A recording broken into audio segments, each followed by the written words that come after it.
ਸੋ ਸਵਾਗਤ ਕਰਦੇ ਹਾਂ ਜੀ ਤੁਹਾਡਾ ਸਾਡੇ YouTube ਚੈਨਲ ਉੱਪਰ। ਅੱਜ ਅਸੀਂ ਸ਼ੁਰੂ ਕਰਨ ਜਾ ਰਹੇ ਹਾਂ accounting for partnership firm fundamental, ਜਿਹਦੇ ਵਿੱਚ ਅਸੀਂ ਪਾਰਟਨਰਸ਼ਿਪ ਆ ਉਹਦੀ ਇੰਟਰੋਡਕਸ਼ਨ ਕਵਰ ਕਰਾਂਗੇ। ਸੋ ਕੋਸ਼ਿਸ਼ ਕੀਤੀ ਹੈ ਕਿ ਬਹੁਤ ਆਸਾਨ ਤਰੀਕੇ ਨਾਲ ਤੁਹਾਨੂੰ ਦੱਸਿਆ ਜਾਵੇ ਕਿ ਪਾਰਟਨਰਸ਼ਿਪ ਦਾ ਜਿਹੜਾ ਬੇਸ ਕੀ ਹੈ, ਕਿਉਂਕਿ ਇਸ ਤੋਂ ਬਾਅਦ ਵੀ ਜਿੰਨੇ ਵੀ ਚੈਪਟਰ ਨੇ ਪਾਰਟਨਰਸ਼ਿਪ ਦੇ ਵਿੱਚ ਪਹਿਲਾਂ ਇਹਦਾ ਬੇਸਿਸ ਆ, ਉਸ ਤੋਂ ਬਾਅਦ new profit sharing ratio, admission, retirement, death, ਉਹ ਸਾਰੇ ਸਟੈਪ ਬਾਏ ਸਟੈਪ ਆ ਜਿਹੜੇ ਇੰਟਰਲਿੰਕ ਆ। ਤਾਂ ਸਭ ਤੋਂ ਪਹਿਲਾਂ ਸਾਡੇ ਲਈ ਬੇਸ ਸਮਝਣਾ ਬਹੁਤ ਜ਼ਰੂਰੀ ਆ। ਅਤੇ ਅਸੀਂ ਦੇਖਦੇ ਹਾਂ ਕਿ ਪਾਰਟਨਰਸ਼ਿਪ ਕੀ ਆ। ਪਲੱਸ 1 ਵਿੱਚ ਵੀ ਪੜ੍ਹ ਚੁੱਕੇ ਆ ਇਹ, ਫਿਰ ਵੀ ਅਸੀਂ ਦੇਖਦੇ ਹਾਂ ਕਿ ਹੁਣ ਇਹਦੇ ਵਿੱਚ ਇਹਦੀ ਅਕਾਊਂਟਿੰਗ ਕਿਵੇਂ ਕਰਨੀ ਆ। ਠੀਕ ਹੈ ਜੀ।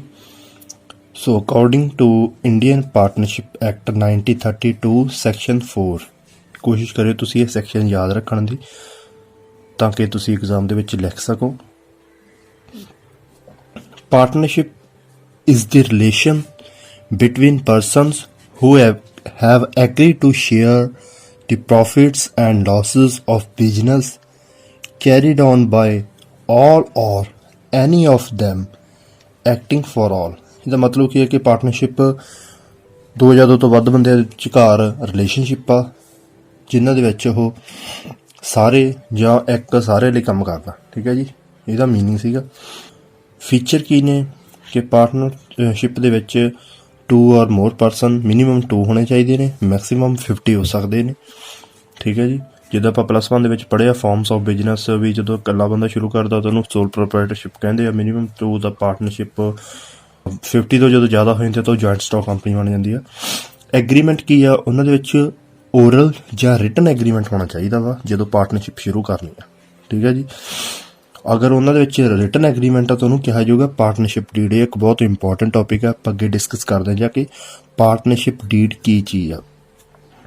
ਲਾਅਫੁਲ ਬਿਜ਼ਨਸ ਆ, ਜਿਹੜਾ ਵੀ ਪਾਰਟਨਰ ਮਿਲ ਕੇ ਬਿਜ਼ਨਸ ਸ਼ੁਰੂ ਕਰਨ ਜਾ ਰਿਹਾ ਉਹਨੂੰ ਲਾਅਫੁਲ ਬਿਜ਼ਨਸ ਹੋਣਾ ਚਾਹੀਦਾ। ਉਹ ਮਤਲਬ ਕਾਨੂੰਨ ਦੀ ਨਜ਼ਰ ਦੇ ਵਿੱਚ, ਉਹ ਲਾਅ ਦੀ ਨਜ਼ਰ ਦੇ ਵਿੱਚ ਵੈਲਿਡ ਹੋਣਾ ਚਾਹੀਦਾ। ਅਤੇ ਜਿਹੜੇ ਵੀ ਬੰਦੇ ਪਾਰਟਨਰ ਸ਼ੁਰੂ ਕਰਦੇ ਨੇ ਪਾਰਟਨਰਸ਼ਿਪ, ਉਹਨਾਂ ਨੂੰ ਪਾਰਟਨਰ ਕਿਹਾ ਜਾਂਦਾ। ਨੈਕਸਟ ਆ ਗਿਆ ਜੀ ਪ੍ਰੋਫਿਟ ਸ਼ੇਅਰਿੰਗ।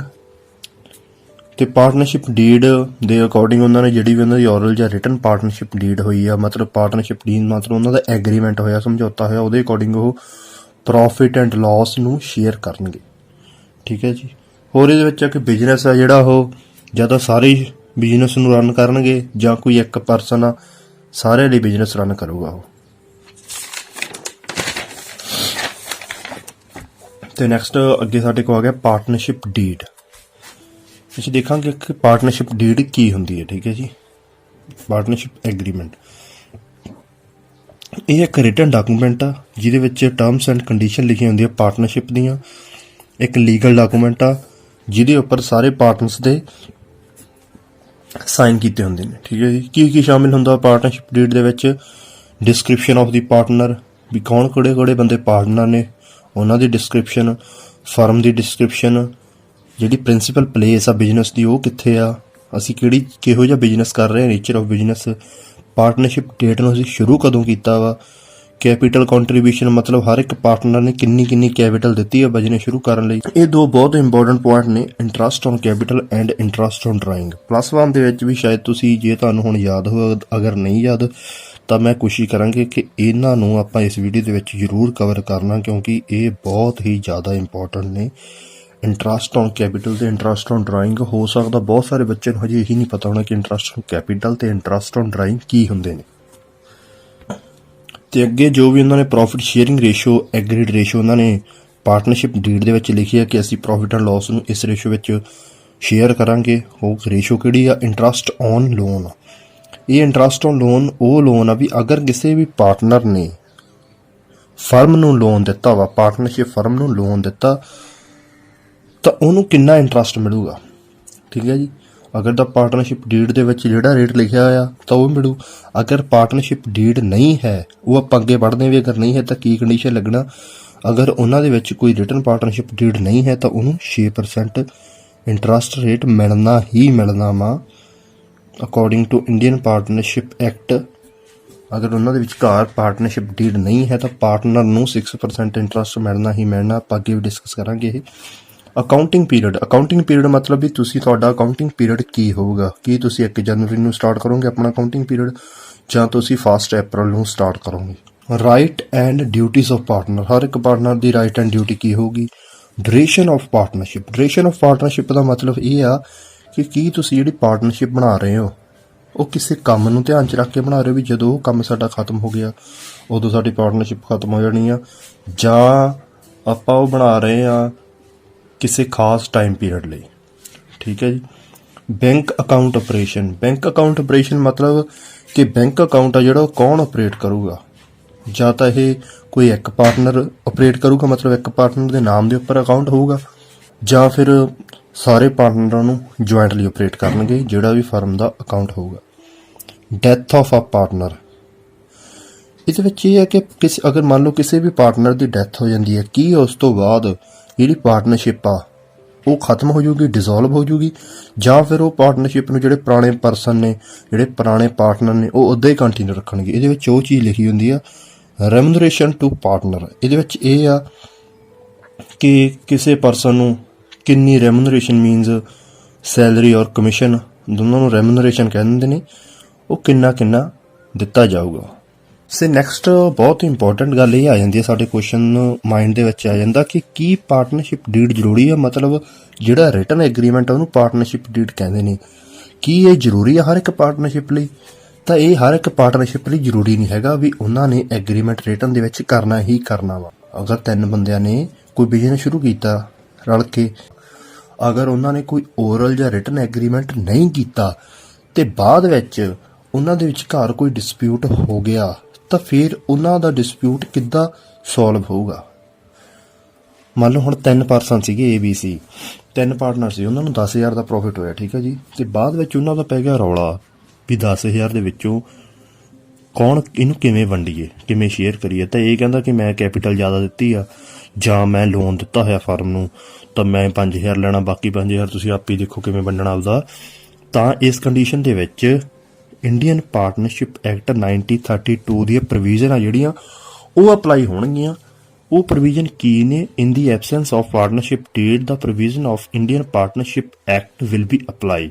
ਅਸੀਂ ਦੇਖਾਂਗੇ ਕਿਹੜੀਆਂ ਉਹ ਪ੍ਰੋਵੀਜ਼ਨ ਨੇ। ਤਾਂ ਇਹ ਪ੍ਰੋਵੀਜ਼ਨ ਦੇ ਵਿੱਚ ਪਹਿਲੀ ਪ੍ਰੋਵੀਜ਼ਨ ਆ ਕਿ share of profit and loss ਭਾਈ ਵੰਡਣਾ ਪੈਣਾ ਤੁਹਾਨੂੰ ਇਕੁਅਲੀ। ਜਿੰਨੇ ਵੀ ਪਾਰਟਨਰ ਆ ਇਹ ਕੋਈ ਮੈਟਰ ਨਹੀਂ ਕਰਦਾ ਵੀ ਕਿਹਨੇ ਕਿੰਨੀ ਕੈਪੀਟਲ ਦਿੱਤੀ ਹੈ ਜਾਂ ਕਿਸੇ ਨੇ ਲੋਨ ਦਿੱਤਾ ਹੈ, ਤਾਂ ਉਹ ਤੁਹਾਨੂੰ ਇਕੁਅਲ ਹੀ ਵੰਡਣਾ ਪੈਣਾ, ਚਾਹੇ ਪ੍ਰੋਫਿਟ ਹੋਇਆ ਚਾਹੇ ਲਾਸ ਹੋਇਆ। ਕਿਸੇ ਨੂੰ ਪਾਰਟਨਰ ਨੂੰ ਵੀ ਉਹਦੀ ਕੈਪੀਟਲ ਦੇ ਉੱਪਰ ਇੰਟਰਸਟ ਨਹੀਂ ਦਿੱਤਾ ਜਾਊਗਾ, ਨਾ ਕਿਸੇ ਪਾਰਟਨਰ ਤੋਂ ਉਹਦੀ ਡਰਾਇੰਗ ਉੱਪਰ ਇੰਟਰਸਟ ਲਿਆ ਜਾਊਗਾ। ਠੀਕ ਹੈ ਜੀ। Interest on loan by firm, ਅਗਰ ਕਿਸੇ ਪਾਰਟਨਰ ਨੇ ਫਰਮ ਨੂੰ ਲੋਨ ਦਿੱਤਾ ਤਾਂ ਸਿਰਫ ਉਹਨੂੰ 6% ਪਰ ਐਨਮ, ਆ ਯਾਦ ਰੱਖਿਓ ਪਰ ਐਨਮ ਹੈ ਕਿ ਸਾਲਾਨਾ ਵਿਆਜ ਉਹਨੂੰ 6% ਦਿੱਤਾ ਜਾਊਗਾ। ਅਗਰ ਤਾਂ ਪਾਰਟਨਰਸ਼ਿਪ ਡੀਡ ਹੈ ਉਹਦੇ ਵਿੱਚ ਚਾਹੇ ਉਹਨਾਂ ਨੇ 6% ਤੋਂ ਵੱਧ ਲਿਖਿਆ, ਉਹ ਤਾਂ ਉਹਨਾਂ ਦੇ ਫਿਰ ਐਗਰੀਮੈਂਟ ਹੋ ਗਿਆ, ਪਰ ਅਗਰ ਨਹੀਂ ਹੈ ਤਾਂ 6%। ਰੈਮੂਨਰੇਸ਼ਨ ਟੂ ਪਾਰਟਨਰ, ਕਿਸੇ ਵੀ ਪਰਸਨ ਨੂੰ ਕਿਸੇ ਤਰ੍ਹਾਂ ਦੀ ਕੋਈ ਵੀ ਰੈਮੂਨਰੇਸ਼ਨ ਨਹੀਂ ਦਿੱਤੀ ਜਾਊ। ਠੀਕ ਹੈ ਜੀ, ਇਹ ਹੋ ਗਿਆ ਕਲੀਅਰ। ਤੇ ਹੁਣ ਸਾਡਾ ਲਾਸਟ ਟੌਪਿਕ ਆ ਇਹ ਕਿ ਅਸੀਂ ਇਹ ਸਮਝਣਾ ਕਿ capital drawing, interest on capital ਤੇ ਇੰਟਰਸਟ ਔਨ ਡਰਾਇੰਗ ਕੀ ਚੀਜ਼ ਆ। ਠੀਕ ਹੈ ਜੀ। ਤਾਂ ਦੇਖੋ ਇਹ ਪਾਰਟਨਰਸ਼ਿਪ ਫਰਮ ਆ। ਠੀਕ ਆ। ਇਹ ਪਾਰਟਨਰਸ ਨੇ, ਜਿਹੜਾ ਪੈਸਾ ਪਾਰਟਨਰਸ਼ਿਪ ਫਰਮ ਨੂੰ ਦੇ ਰਹੇ ਆ ਉਹਨੂੰ ਕਿਹਾ ਜਾਂਦਾ ਕੈਪੀਟਲ। ਪਾਰਟਨਰ ਨੇ ਇਹਨੂੰ ਪੈਸਾ ਦਿੱਤਾ। ਠੀਕ ਹੈ ਜੀ। ਇਹ ਤਾਂ ਕੈਪੀਟਲ ਹੋ ਗਈ, ਫਰਮ ਕੋਲੇ ਆਇਆ। ਅਗਰ ਕੋਈ ਵੀ ਪਾਰਟਨਰਸ ਆਪਣਾ ਪੈਸਾ ਕਢਵਾ ਕੇ ਲੈ ਕੇ ਜਾ ਰਿਹਾ ਉਹਨੂੰ ਕਹਿੰਦੇ ਆ ਡਰਾਇੰਗ। ਅਗਰ ਤਾਂ ਉਹ ਫਰਮ ਨੂੰ ਪੈਸਾ ਦੇ ਰਿਹਾ ਤਾਂ ਕੈਪੀਟਲ ਆ, ਅਗਰ ਕਢਵਾ ਕੇ ਲੈ ਕੇ ਜਾ ਰਿਹਾ ਤਾਂ ਡਰਾਇੰਗ ਆ। ਠੀਕ ਹੈ ਜੀ। ਹੁਣ ਜਿਹੜਾ ਪੈਸਾ ਪਾਰਟਨਰਸ਼ਿਪ ਫਰਮ ਨੂੰ ਦੇ ਰਿਹਾ ਤੇ ਇਹਦੇ ਉੱਪਰ ਵਿਆਜ ਆ ਜਿਹੜਾ ਉਹ ਪਾਰਟਨਰਸ਼ਿਪ ਫਰਮ ਨੇ ਪਾਰਟਨਰ ਨੂੰ ਵਿਆਜ ਦੇਣਾ, ਤਾਂ ਉਸ ਇੰਟਰਸਟ ਵਿਆਜ ਨੂੰ ਕਿਹਾ ਜਾਂਦਾ ਵਾ ਇੰਟਰਸਟ ਔਨ ਕੈਪੀਟਲ। ਕਿਉਂਕਿ ਪਾਰਟਨਰ ਦਾ ਪੈਸਾ ਫਰਮ ਯੂਜ਼ ਕਰ ਰਹੀ ਹੈ ਤਾਂ ਕਰਕੇ ਫਰਮ ਉਹਨਾਂ ਨੂੰ ਕੀ ਅਲਾਓ ਕਰਦੀ ਆ, ਇੰਟਰਸਟ ਔਨ ਕੈਪੀਟਲ। ਸੇਮ ਵੇ ਨਾਲ ਜਿਹੜਾ ਪੈਸਾ ਪਾਰਟਨਰ ਕਢਵਾ ਕੇ ਲੈ ਗਏ ਪਾਰਟਨਰਸ਼ਿਪ ਫਰਮ ਤੋਂ, ਤਾਂ ਪਾਰਟਨਰਸ਼ਿਪ ਫਰਮ ਆ ਜਿਹੜੀ ਪਾਰਟਨਰ ਤੋਂ ਉਹਦੇ ਉੱਪਰ ਇੰਟਰਸਟ ਚਾਰਜ ਕਰਦੀ ਆ ਜਿਹਨੂੰ ਅਸੀਂ ਕਿਹਾ ਜਾਂਦਾ ਇੰਟਰਸਟ ਔਨ ਡਰਾਇੰਗ। ਉਮੀਦ ਆ ਕਿ ਤੁਹਾਨੂੰ interest on capital drawing and interest on drawing ਦਾ ਪਤਾ ਲੱਗ ਗਿਆ। ਤੇ ਇਹ ਚਾਰਜ ਤਾਂ ਹੀ ਕਰਦੇ ਆ, ਜਾਂ ਅਲਾਓ ਤਾਂ ਕਰਦੀ ਆ ਇੰਟਰਸਟ ਔਨ ਕੈਪੀਟਲ, ਜਾਂ ਚਾਰਜ ਤਾਂ ਕਰਦੀ ਆ ਫਰਮ ਅਗਰ ਇਹ ਪਾਰਟਨਰਸ਼ਿਪ ਡੀਡ ਦੇ ਵਿੱਚ ਲਿਖਿਆ ਹੋਇਆ। ਅਗਰ ਕੁਛ ਵੀ ਨਹੀਂ ਲਿਖਿਆ ਹੈ, ਨਾ ਤਾਂ ਉਹ ਇੰਟਰਸਟ ਔਨ ਕੈਪੀਟਲ ਅਲਾਓ ਕਰਦੀ ਆ, ਨਾ ਹੀ ਇੰਟਰਸਟ ਔਨ ਡਰਾਇੰਗ ਨੂੰ ਚਾਰਜ ਕਰਦੀ ਆ। ਸੋ ਇਹ ਆਪਣੀ ਬੇਸਿਕ ਇੰਟਰੋਡਕਸ਼ਨ ਸੀ। ਹੁਣ ਨੈਕਸਟ ਵੀਡੀਓ ਦੇ ਵਿੱਚ ਅਸੀਂ ਇੱਕ ਇੱਕ ਟੌਪਿਕ ਨੂੰ ਬਹੁਤ ਹੀ ਧਿਆਨ ਨਾਲ ਅਤੇ ਸੌਖੇ ਤਰੀਕੇ ਨਾਲ ਸਮਝਣਾ, ਤਾਂ ਕਿ ਤੁਹਾਡਾ ਜਿਹੜਾ ਇਹ ਬੇਸ ਆ ਪਾਰਟਨਰਸ਼ਿਪ ਦਾ ਉਹ ਕਲੀਅਰ ਹੋ ਜਾਵੇ। ਸੋ ਮਿਲਦੇ ਹਾਂ ਜੀ ਨੈਕਸਟ ਵੀਡੀਓ ਦੇ ਵਿੱਚ। Thanks for watching.